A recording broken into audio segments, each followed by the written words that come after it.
Good evening.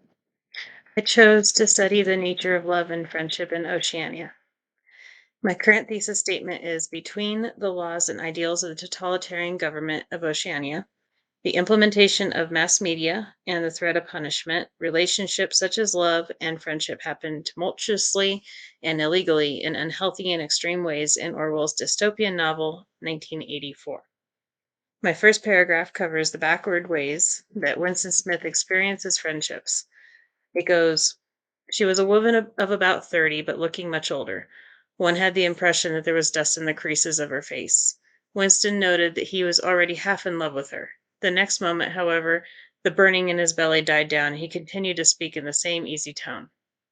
When Smith meets Mrs. Parsons, he keeps his face neutral and he analyzes her children's fascination with being unable to attend the hanging while thinking wildly different thoughts than his face lets on.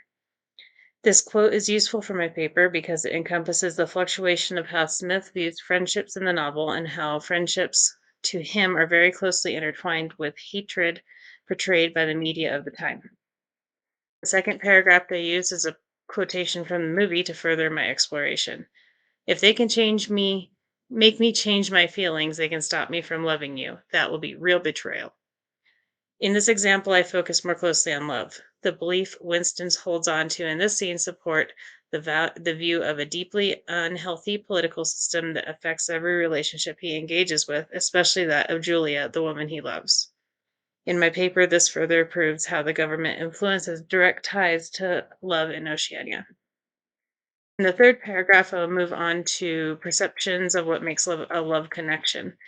The quote I chose is I'm 39 years old. I've got a wife I can't get rid of. I got varicose veins. I've got 5 false teeth. He chewed resignedly on his last remaining tooth. I couldn't care less, he said, are the words from Winston Smith when he realizes he's in love with Julia in the book. This proclamation of love is not based on time and emotional connection, but out of fear and opportunity, as Winston realizes that he is less of a man than he thinks would deserve to be in love with a younger woman. This is a prime example of how I can elaborate in my paper of how their love story is tied more to opportunity than actual emotional connections.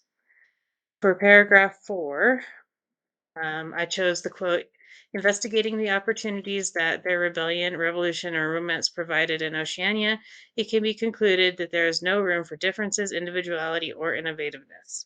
To back up the idea that all relationships in love are less emotional entanglements than politically charged rebellions against the regime's complete control over their lives. Instead of loving Julia, Winston convinces himself he's in love with her early on due to her ability to rebel against the party and Big Brother. In my paper, this idea correlates with the idea that love is not an emotion but a rebellion against the government and the threat of punishment. And finally, in my fifth paragraph, I chose mass media's influence on friendships. I picked the quote The power of the government in controlling the mass media in 1984 novel was enormous to the point that they could erase history written in the mass media and create other propaganda and exposure to certain topics so that it can influence public opinion about the importance of the topic presented by media itself. By controlling the outer party and the proles, with mass media, every conversation Winston ever has with his lover, friends, colleagues, or acquaintances evolves around what the media has claimed. It will further my paper by making the link between relationships and the reason they are all what they are in the 1984 society.